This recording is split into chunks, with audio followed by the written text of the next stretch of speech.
सहनाववतु सहनौ भुनक्तु सह वीर्यं करवावहै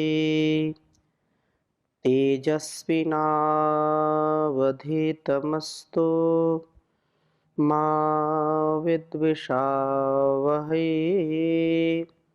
ओम शांति शांति शांति।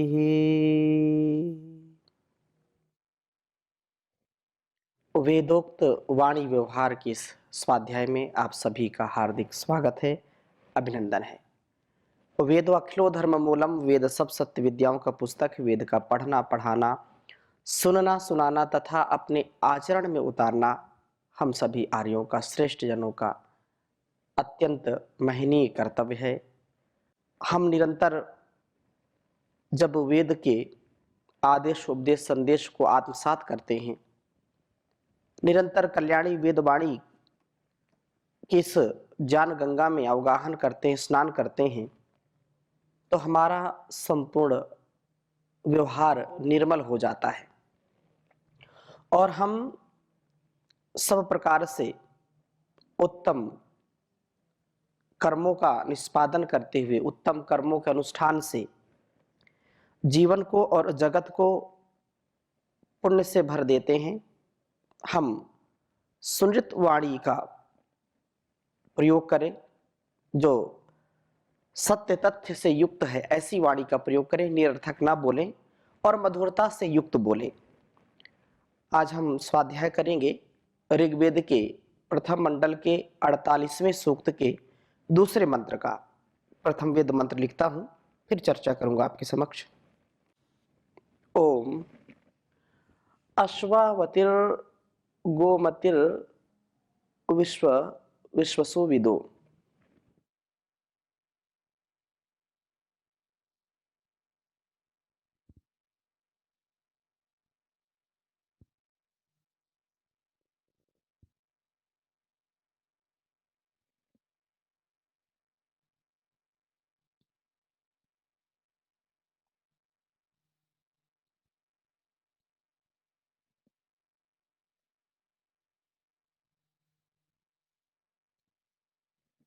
अश्वावतिर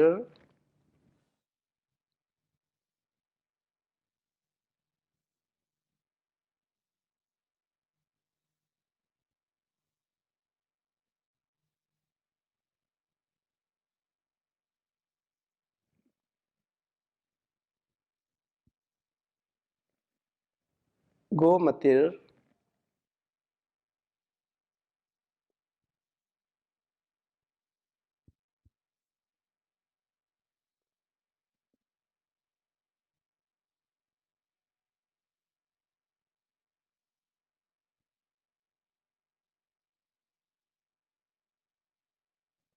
विश्वसु विदो।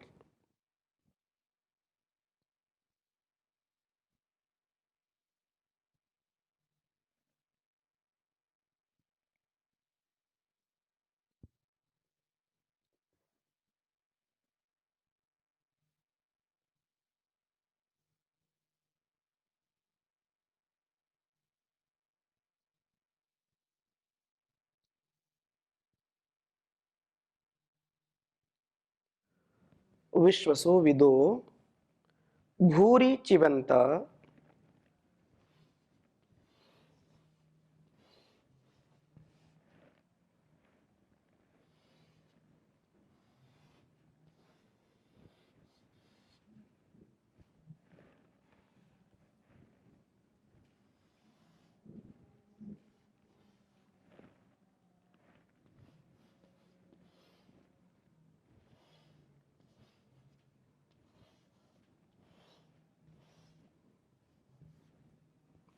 चिवंत वस्तवे।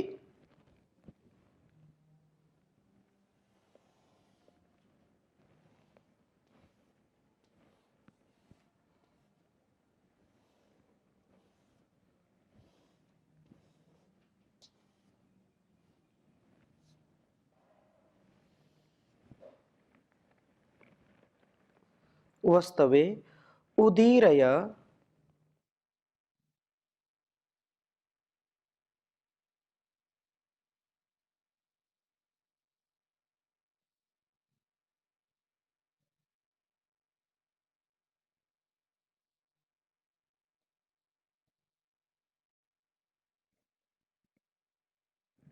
प्रतिमा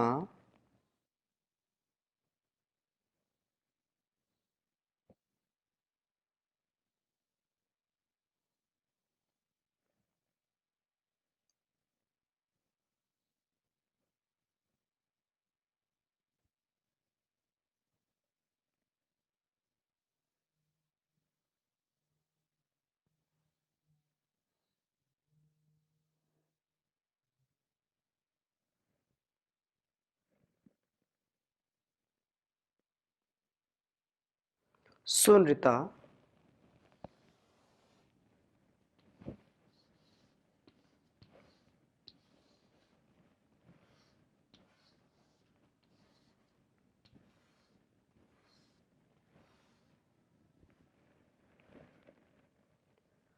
उषश्चोद राधो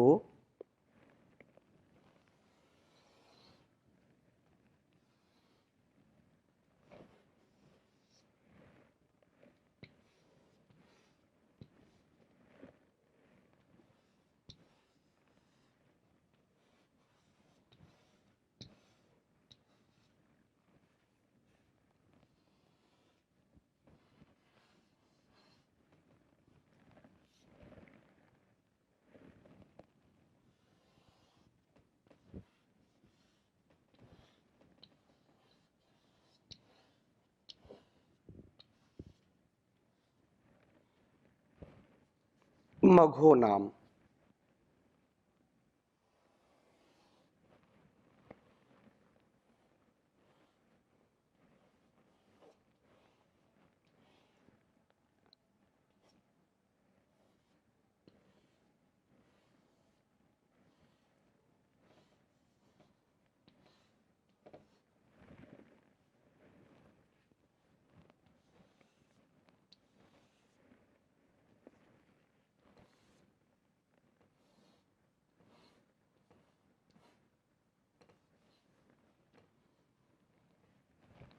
ऋग्वेद के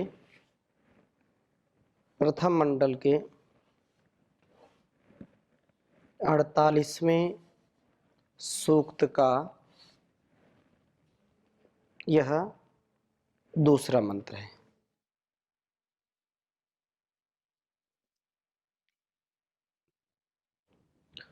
ओम अश्वावतिर्गोमतिर्विश्वसुविदो भूरि चिवंता वस्तवे उदीरया प्रतिमा सुनृता उषश्चोदराधो मघो नाम।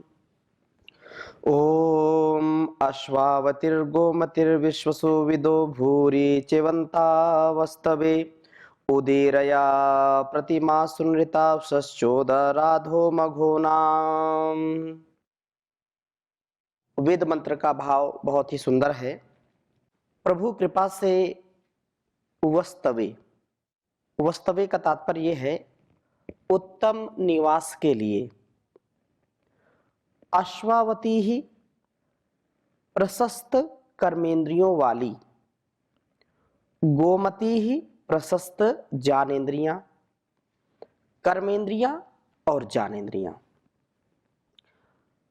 विश्वसुविदः सब उत्तम धनों को प्राप्त कराने वाली उषाएं हमें भूरी खूब ही चिवंता प्राप्त हों। प्रभु कृपा से हमारा जब ज्ञान ठीक है, ज्ञानेंद्रियां ठीक कार्य कर रही हैं और ज्ञानेंद्रियों के अनुरूप, ज्ञानेंद्रियों के बताए गए या जो आलंबन है ज्ञानेंद्रियों के द्वारा कर्म का जो अनुष्ठान है, क्योंकि बिना ज्ञान के कर्म अंधकार की ओर ले जाने वाला होता है। प्रकाश हो और गति हो तो व्यक्ति की सदा ही उन्नति होती है, प्रगति होती है। यदि प्रकाश नहीं है और अंधकार है और गति हो रही है, तो व्यक्ति की दुर्गति होगी, विनाश होगा। प्रकाश के साथ, ज्ञान के साथ कर्मानुष्ठान जब जुड़ता है तो निसंदेह व्यक्ति पतित नहीं होता है, वो पावन हो जाता है, उत्थान को प्राप्त होता है। लेकिन जब गति हम अंधाधुंध जो है कर्म में निरत है, लेकिन हमको ज्ञान नहीं है, हमको विवेक नहीं है, कैसा कर्म करना है, किस कर्म से हमारी उन्नति है, संसार की उन्नति है, किस कर्म को करने से आत्म कल्याण होगा, विश्व का कल्याण होगा, और कौन से कर्म करने से बंधन की प्राप्ति होगी, दुख की प्राप्ति होगी, क्लेश की प्राप्ति होगी, जब तक इस विवेक का उदय नहीं होता हमारे जीवन में, हम कभी भी सत्य के मार्ग पर नहीं चल सकते हैं। और जब हम ज्ञान के प्रकाश में होते हैं और ज्ञानेंद्रियां हमारी जब उस परमपिता परमेश्वर के बताए गए मार्ग का आलंबन लेती हैं, तो फिर हमारे जीवन की सारी जो मुसीबतें हैं, सारे जो संकट है, वो सारे संकट कट जाते हैं। और कहा कि चिवंतः हमको खूब ही ये उत्तम धनों को प्राप्त कराने वाली उषाएं प्राप्त हों। उत्तम धन, स्वास्थ्य का धन, समृद्धि का धन, यश कीर्ति का धन, सम्मान का धन, बुद्धि का धन, ऐश्वर्य, सब प्रकार का ऐश्वर्य हमको प्राप्त होता है जब हम ज्ञान पूर्वक, विवेक पूर्वक अपने कर्मों का अनुष्ठान करते हैं। हे उषा, उषा काल, मां प्रति, मेरे प्रति सुनृता, उत्तम दुख का परिहार करने वाली, उत्तम दुख का परिहार करने वाली ऋत, जो वास्तव में अच्छी वाणी है, उन अच्छी वाणियों को उदीरया प्रेरित कीजिए। अर्थात मैं सुनृत वाणियों को ही बोलूं, जो सत्य है वही मैं बोलूं, असत्य का कभी आलंबन ना लूं। मैं कभी असत्य के लिए या असत्य का जो पथ है उसको मैं कभी भी आत्मसात ना करूं। अर्थात मेरा जीवन सत्य के लिए हो, सत्य से प्रेरित मेरा जीवन हो और सत्य का ही आलंबन लेकर के सदा सर्वदा आगे बढ़ता रहूं। ऋत का जो सदा हमारे जीवन और जगत का कल्याण करने वाला है, सत्य से युक्त, ऋत से युक्त जीवन जिसका है वो कभी भी दुखी नहीं होता है और संसार को भी दुखी नहीं करता है। क्षण भर के लिए किसी के मन में आ सकता है कि अरे ये तो कैसा व्यवहार करता है, लेकिन अंत में उसको ये पता चलता है कि नहीं, इसने जो जीवन में व्यवहार किया है या इनका जो व्यवहार है वो भले ही थोड़ी देर के लिए कष्टदायक हो, जैसे हम कोई औषधि का सेवन करते हैं, कड़वी औषधि होती है तो थोड़ा कष्ट होता है, लेकिन वह औषधि हमको स्वस्थ रखती है। ऐसे ही जो सत्य का, जो ऋत का व्यवहार है, थोड़ी देर के लिए किसी को जो बहुत अपने लिए जो है सम्मान चाहते हैं या बहुत कुछ अपने लिए अच्छे वचन चाहते हैं, और कभी कभी वाणी का जो है प्रयोग उनके लिए लगता है कि नहीं ये तो बड़ा कठोर बोलते हैं, तो हम प्रयास करें कि कठोर ना बोले, सत्य बोले और प्रिय बोले। सत्यम वद धर्मम चर सत्यम ब्रूयात प्रियम ब्रूयात। सत्य बोले और प्रिय बोले, ऐसी वाणी का प्रयोग करें जिससे लोग आहत ना हो, लोगों को राहत मिले, आहत ना हो वो राहत मिले, ऐसी वाणी बोलिए। क्योंकि कटु वचन अच्छे नहीं है, कठोर वाणी अच्छी नहीं है। कहा कि जो अतीव जल्पन दुर्वाचो भवती है विहेठ, कहा महाभारत में कहा कि संसार में अधिक कटु वचन बोलने वाला दूसरों को कष्ट देता है। तो कटु वचन ना बोले, हम जो है प्रीति से युक्त जो है बोले।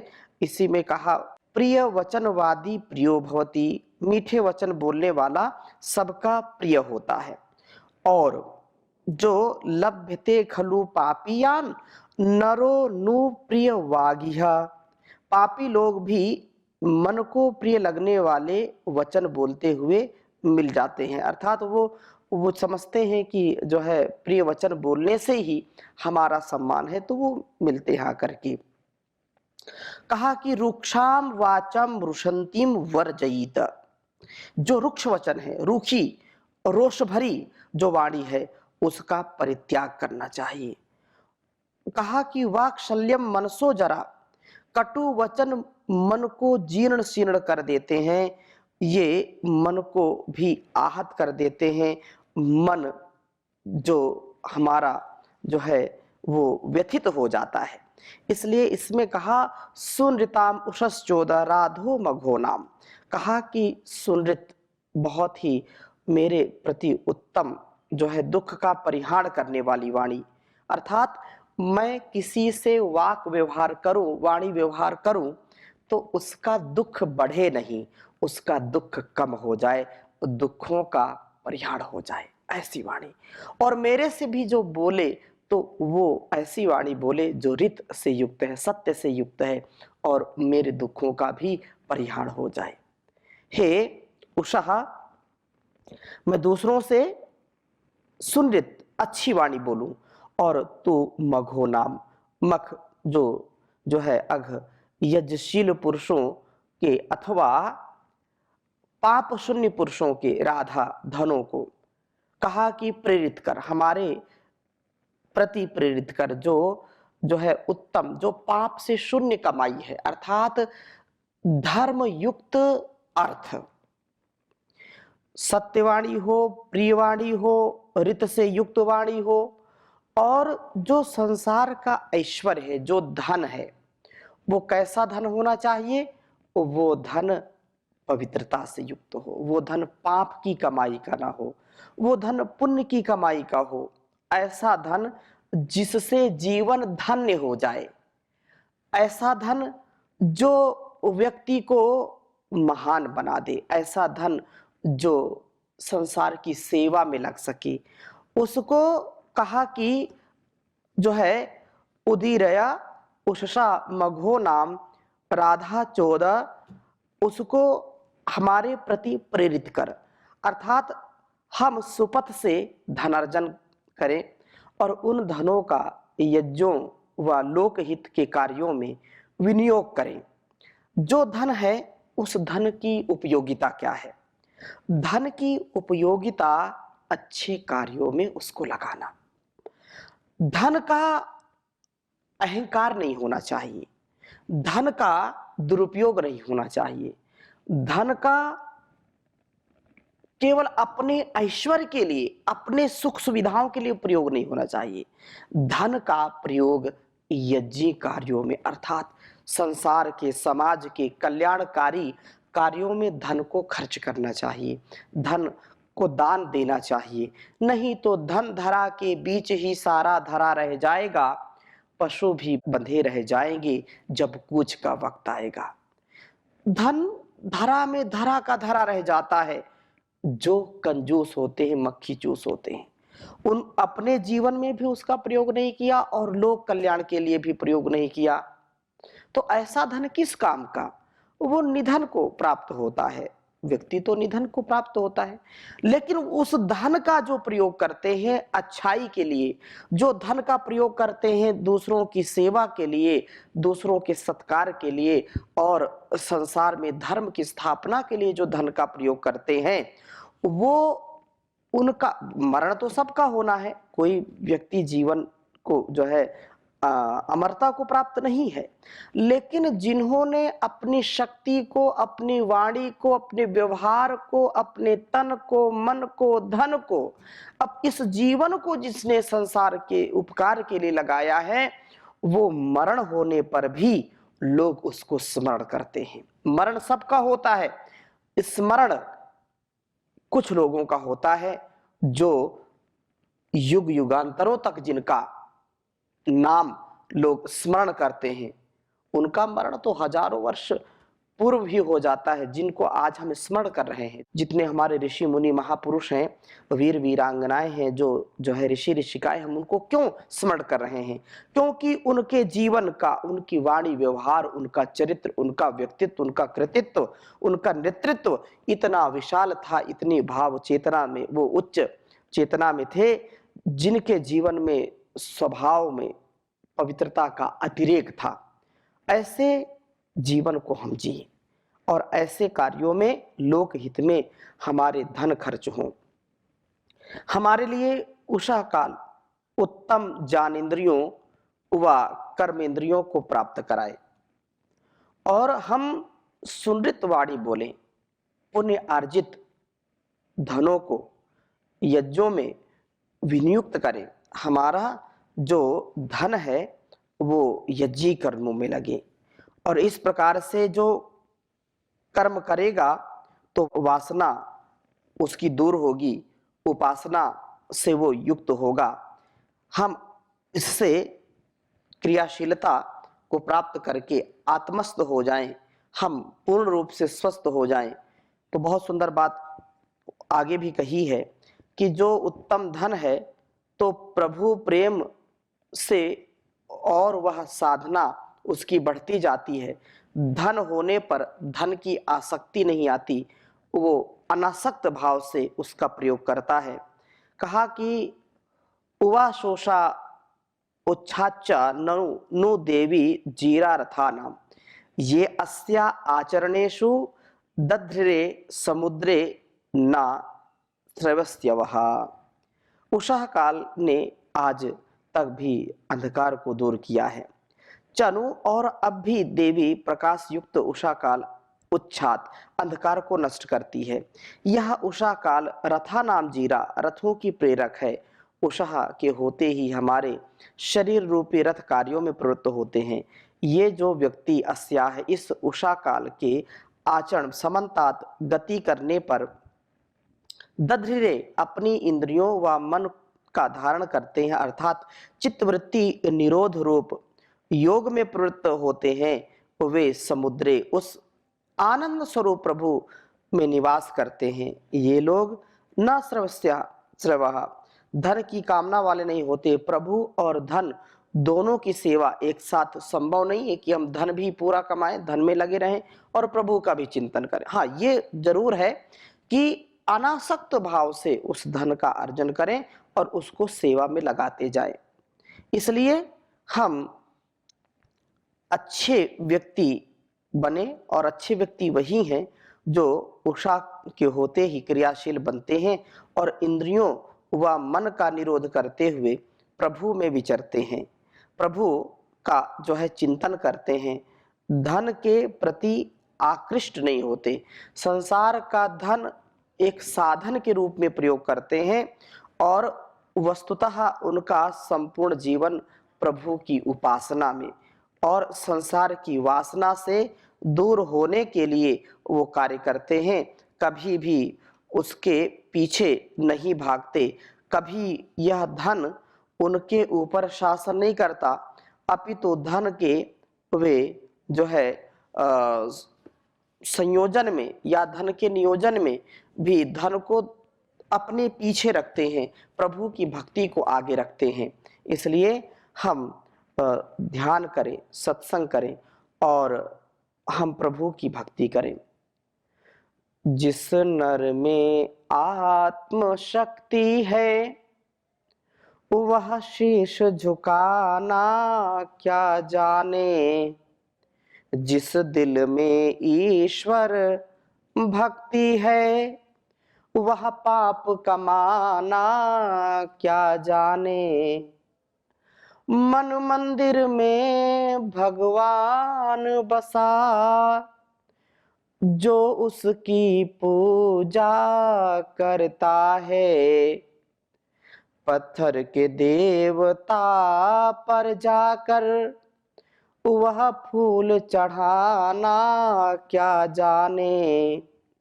जिस दिल में ईश्वर भक्ति है वो पाप कमाना क्या जाने।